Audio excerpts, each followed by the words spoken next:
The House holding a briefing on the coronavirus a short time ago as lawmakers consider a multi-billion-dollar spending bill for resources to battle the outbreak. Our next guest attended that briefing, just walked out of it. Congressman Doug Collins is ranking member of the Judiciary Committee and a candidate for the U.S. Senate and joins us now. Congressman, good morning. Great, Senator. It's good to see you. So what did you learn in that update? Well, I learned that there's a lot of stuff going on. There's a lot of moving parts, and that the administration is moving forward with not only requesting funding, getting the proper procedures in place, but also tackling a virus that, remember, when it was first reported out of China, was as more of a pneumonia. It was not considered this virus. So we're now catching up. They're working out. The world is looking at it. But what I found out is our public health clinicians all across this country are some of our best advocates of this. They've caught many of these symptoms and conditions. They know what they're looking for. We're working to get the testing kits. There's been over 40,000 tested at ports of entry. We look at these and going forward so we can be assured that the virus is being contained as best as possible, and even looking at the issues that I know was discussed earlier about the one case in which there doesn't seem to be a connection.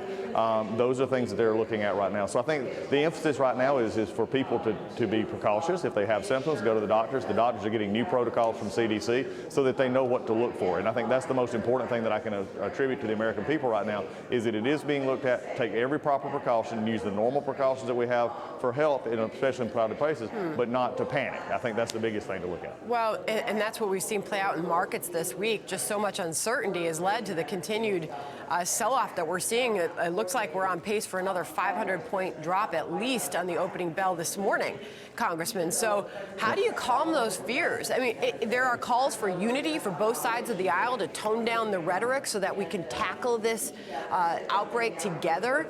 Did you get a sense from that briefing a short time ago that Republicans and Democrats will work together on this?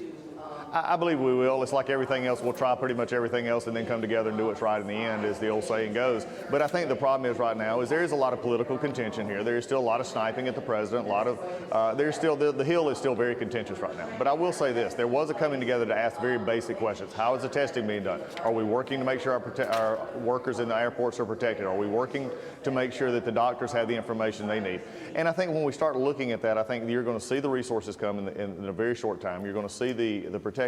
But again, markets are reacting to also something different, not necessarily the virus. Here, they're reacting to market conditions in places where our supply chains are affected. So you're going to see that. So that's not a surprise when you have tech companies and others who have supply chains in Southeast Asia, China, and others. Those are going to be affected, Japan and Korea. So there's going to be a short-term effect here. I think if we can get this under control, you'll see that pick back up in third and fourth quarter, probably, or second. But right now, there's just this, let's get a handle on what's actually happening. You have been at CPAC talking about FISA. You were on the stage yesterday. Fox News is reporting that Congress might try to attach the short-term FISA renewal to coronavirus funding. What is the discussion there, and was anything talked about in that briefing this morning on that? No, there's nothing on that part, and I've heard the rumors of that as well. I would not recommend that. I think the FISA issue is something that needs to be separate. It's something that is tore up Capitol Hill for a long time, especially as we saw through the investigations and through Mueller and through the impeachment.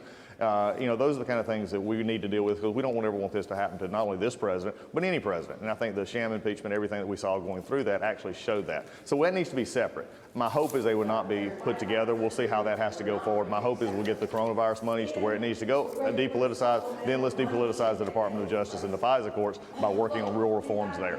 We appreciate you walking out of that meeting and going straight to that camera to give us an update and our viewers. Congressman, thank you.